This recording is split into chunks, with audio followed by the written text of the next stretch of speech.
Do you want to grow your small business? Are you tired of your current job and want to start your own business? If so, I have good news for you. Small Business Marketing Talk Show is a new show design to give new and emerging business owners tips and hints to grow your small business. Renowned authors Dr. McCann and Dr. Daryl host an entertaining show that answers your everyday questions. Join them on YouTube at the AGSM Consulting channel. Don't miss it.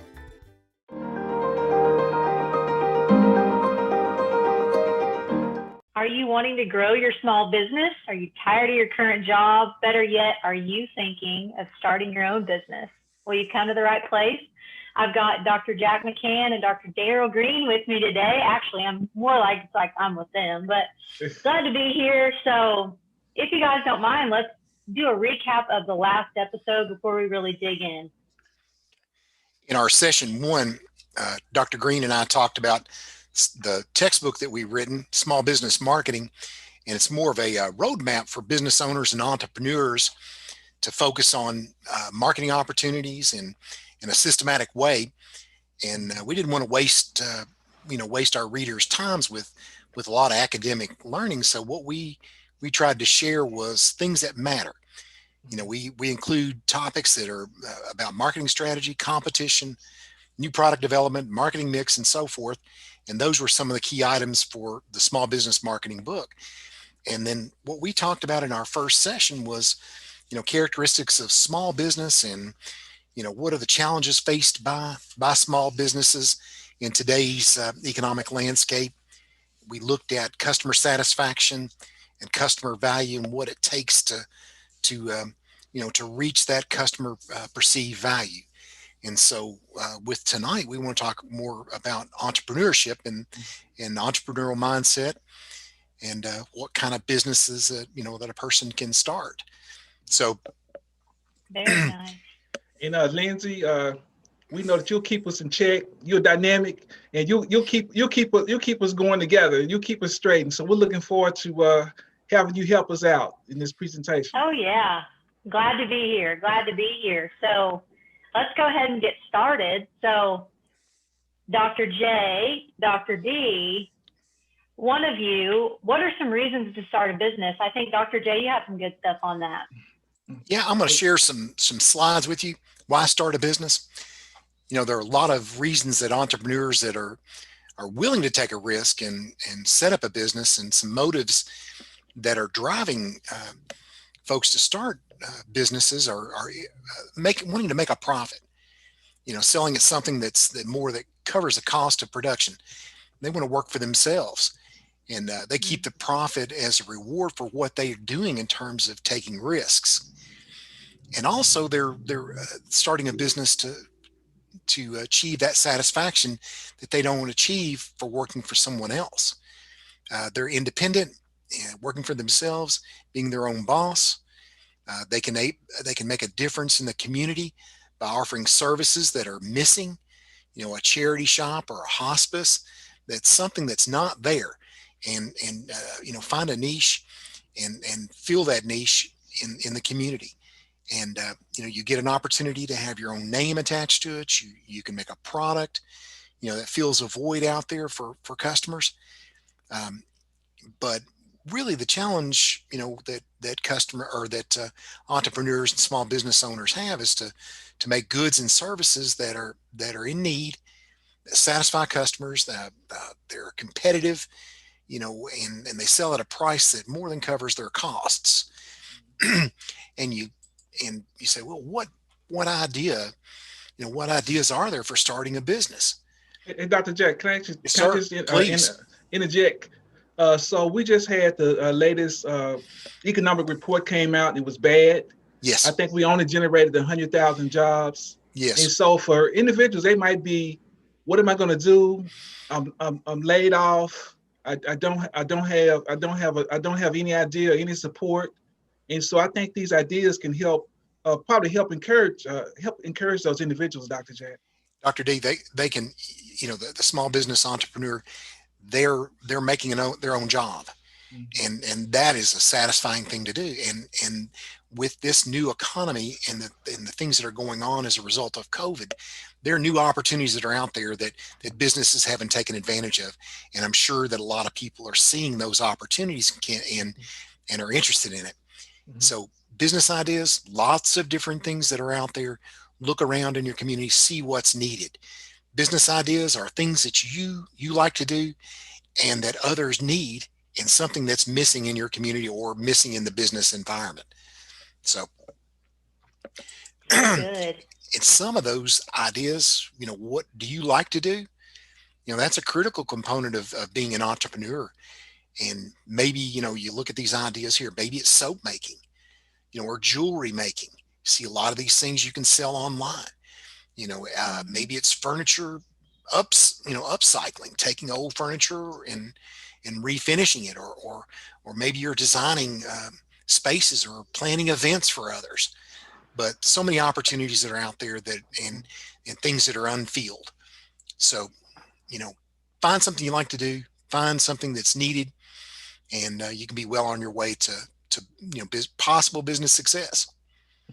Dr. Jack, but you got to have some skills. I know people say, you know what, Dr. Jack, we got people out there. You gotta make sure that you have the right kind of skill set, or you willing to learn. That's somebody right. say, I wanna own a bakery shop, and they can't cook. That's not a good ingredient of having a successful business. Nope. Just because you like it, just because you like to eat, doesn't mean that you're going to be a baker. Amen. So that's great. Exactly. Dr. D, why don't you tell us what is an entrepreneur? Give us some of those traits that you were just talking about. I'll say, when we talk about an entrepreneur, we talk about a person that looks at problems as opportunities. And those individuals, for various reasons, because like Dr. Jack say, they want to try their own, they want to be their own boss. They want to do something very unique. And so, but you might say, you know what? I think I want to be an entrepreneur. So you know what? We're gonna have a test. We're professors. We're gonna have a test. So I'm gonna share my screen. Give me a few minutes. And you might say, am I an entrepreneur? Do I have what it takes to be an entrepreneur? So let's look at it. Look at those qualities. So first of all, entrepreneurs take a lot of risk, but it's already calculated. Also, you have a lot of people that tell you no. So you got to be able to, you have to be able to want to achieve. You got to look at opportunities, at problems as opportunities. You got to take the initiative. You got to have passion about what you're doing. You have to have an internal locus of control, which means that I am motivated and inspired from the inside out. And so those are some of the keys, being able to see a team player. So I got something I want to show you guys. This is like a psychological test. I'm going to see how well you do. When I say M&Ms, what do you think about? Come on. Tasty treat. Okay. Tasty. Party. So in our book, Small Business Marketing, we start with this story. When I was in Washington, D.C. several years ago, working as an engineer, I was going to visit a relative. I was on the subway, and as we got outside of D.C. into some of the more outer areas, there were no stores, there were no restaurants, and you had all these people that were working, and they came out. When they came to the end of the stop, there was nothing. But I saw two little boys, could have been 9 years old, 10 years old. Right. They had a box of M&Ms, and they were selling that out. They were selling it. That is marketing 101, Dr. Jack. And It is. Understand the need. Kind of like when it's hot, and you had a baseball game or a basketball, football game, and it's hot, and you have water. Those people are reaching a need. So you might want to say, I want to give you examples of how entrepreneurs who think outside the box. Right. So let's put things together. Okay, let's talk about barbecue. What do you have when I say barbecue and I say car wash? What do you think about? Barbecue, car wash. Barbecue Not really car connected. wash. Don't connect. Nope. No. Boom. This is out of my way. I'm going. This particular entrepreneur has decided to have a barbecue business at the same time as your car wash. Because you watch it. It's a detail place. You're hungry. You're thirsty.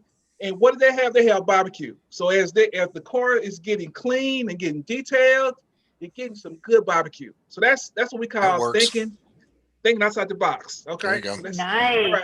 All right. Okay, here we go again.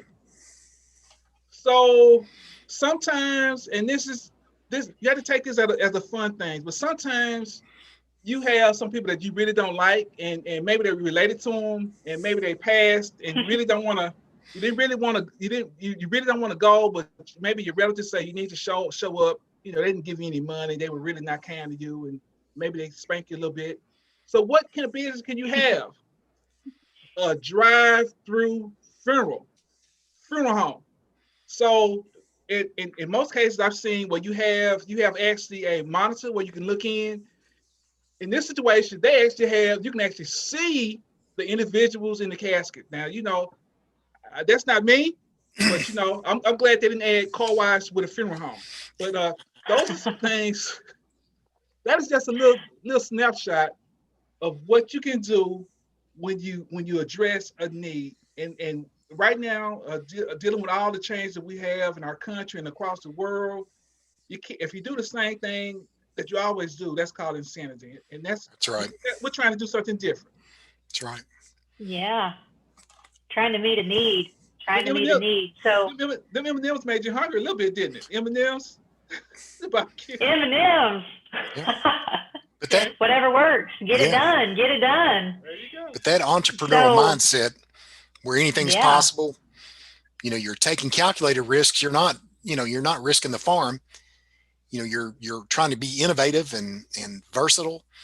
You transfer those no's or those problems that you have into opportunities and failures that are just more learning opportunities. Achievement. Don't do things alone. Focus on what you can do, not on others. And that just do it mentality is part of that entrepreneurial mindset, right?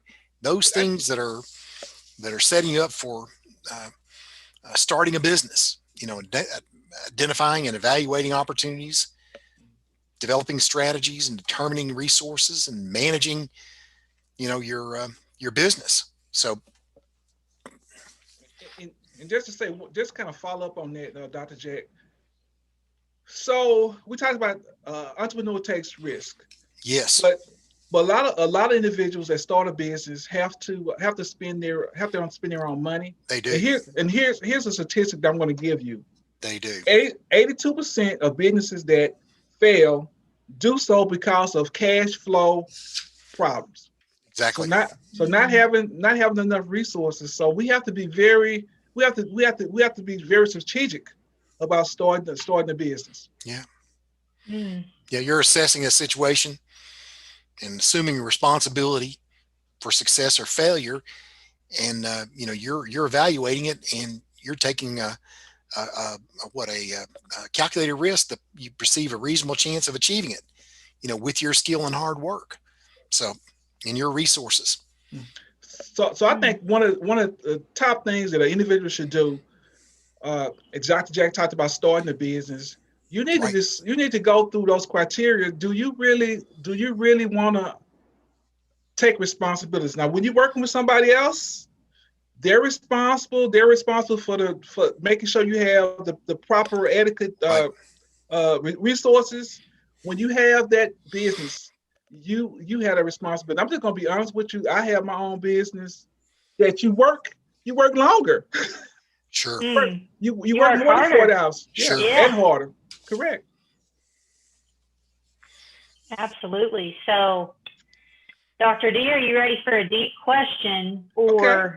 No, we got about 5 minutes left. Okay. So I read that 82% statistic a little earlier, and I'm thinking, so tell our audience, how much capital do you need to have to start a business? If you don't want to go there, just kind of talk to them about money. That's a big deal. That's a big deal in starting a business. So that's a great question. Majority of the people they self-finance, but you have to know. And here's the home. We talk about doing your research. How much you got to have depends on you. Depends on what industry and what business you're going into. When I was a young man, 6 or 7 years old, we used to sell cool cups. That's like freezing. Oh, yeah. Are you about that? I know what you're talking about. Freezing Kool-Aid. Yeah. And selling it. Little little cups. There you go. We'll sell little cups. And so the cost was not. But I was just talking to a person that I'm working with. He was talking about these dispensaries. Yeah. And people are trying to figure that out. And so you have to do your homework. And what I always tell people to do is try to benchmark. If you stay in a different maybe go to a different city or a different county and find somebody who's in that industry. What do you say, Dr. Jack? I like using those resources. The Small Business Administration. You can usually find a small business administration office in a local college or in local community, within probably 30 minutes or an hour of most people in the United States. They're great resources.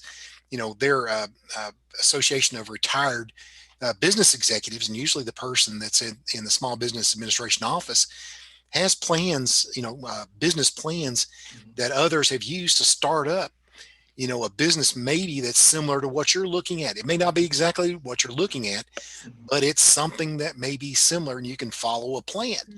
And then they can connect you with resources, perhaps, through their connections, or at least help you build, that marketing plan and know the resources you'll need, and a plan that you can take to the local banker or other financiers, but they can help you build that plan. And those are those resources that we pay for with our taxes that are close at hand. Or you can go to a local college. Go talk to a business professor. They've got some resources and experience, or they can help connect you. But the main key is talking about it and doing, like you said, Dr. D, the research that you need to know about. And just like you said, is how much money do you need? You've got to be able to, understand your business, and you want to work with those banks and others that are experts at that. So, and there's a scripture. Biblically, those that maybe you don't read the Bible, but I'm just saying it's a good one. It says, you have to count the cost, and that means you really have to count the cost. What is it gonna? It's gonna be time. It's gonna be money. In some cases we've seen scenarios where people get a divorce. They're working together as a family because it's very stressful. So those are that's what I would encourage you in terms of starting a business and becoming an entrepreneur. To count the cost. Indeed. Yeah. Are you going to provide a service? Are you going to sell products? You're going to buy the materials, or do you have the materials? Lots of things you've got to count and understand. Yeah. Oh yeah. I mean, there's tons of types of businesses you could start. Yes. You guys covered a lot of that. I mean, this is good stuff. So every week that you tune in, you're going to get practical, you're going to get conversation, you're going to get some humor, and I'm thankful you guys let me hang out with you this week. So if you don't mind, I'm kind of going to tease next week. We're going to talk about side hustles and, where your hobbies just might meet some side income. Hustle. That's never a bad thing. You guys want to say anything about that before we get off here? Dr. D? If you miss this episode, shame on you, because we're gonna be working that magic. We're gonna be talking about. I have a book that has 400 businesses you can start, and a lot of those are less than $1,000. And Dr. Jack, I want to see what you come up with. We're gonna have a little challenge. See who come up with all these businesses. But I'm excited about that. You got it. I'm a side hustler too, so no problem here. Let's go. It'll be exciting. Got to check it out. I agree. Oh yeah. Yes. Well, I think that's all we've got for you tonight. Thank you guys for letting me be here with you. Thank you. Yay! Great job.